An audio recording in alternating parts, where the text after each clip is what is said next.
So this morning I needed to change it up a little bit for some self-care time. And so I headed down into Coconut Grove and I found a little state park, and it was called the Barnacle. And as I walked through this lovely canopy of trees, I learned that it's called the Miami Hammock.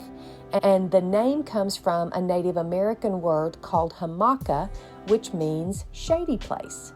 And it was so cool and just peaceful. So here is Mr. Monroe, and he was here in the late 1890s is when he settled, and he built this boathouse in 1887, and he lived on the upper floor until his house was completed, and that was in 1894. It is quite lovely. I highly recommend it.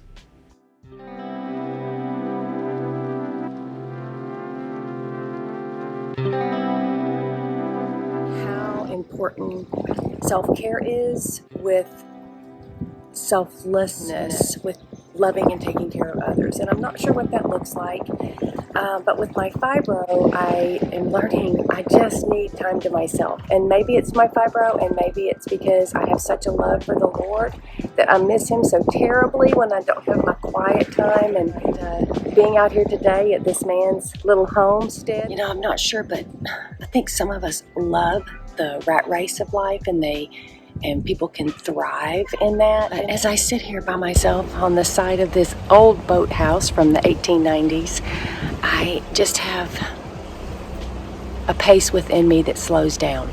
I can't really explain it, and I think it's great for those that are in the rat race and love the rat race and thrive in the rat race.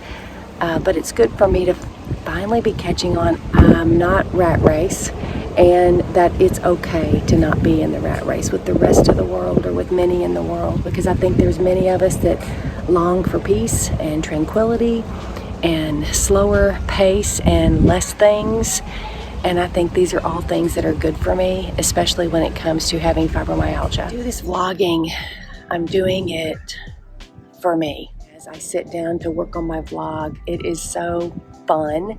I don't know anything about computers, iMovie, audio. All of this is brand spanking new to me. So my brain is being stretched and fried. However, I love it. I love it. It has just been the most invigorating, life-giving thing that I have done in a very long time. At Mayo, they ask us to pick something that we would accomplish in 6 months and something that we would accomplish in a year that's kind of outside of our comfort zone. What I decided on was to try a vlog, and the vlog was going to be about fibromyalgia and central sensitization syndrome, which is what they call anything that's chronic for longer than 3 to 6 months at Mayo, any type of pain or discomfort. And the other thing I wanted to do was hike the Appalachian Trail for 3 nights and spend the night in a year. That was my yearly goal. My 6-month goal was to do 6 vlog segments. So far I have yet to do the 6 vlog segments, and I am not prepared at all to do the Appalachian Trail. Coconut Grove, you have been peace for me today. So I just passed some other people out here, and I haven't for a while. So I'm coming back into civilization, y'all. It actually feels really good. I'm ready for it again, and they were sweet and beautiful people, and looking forward to the wonderful chaos that greets me out here on the street.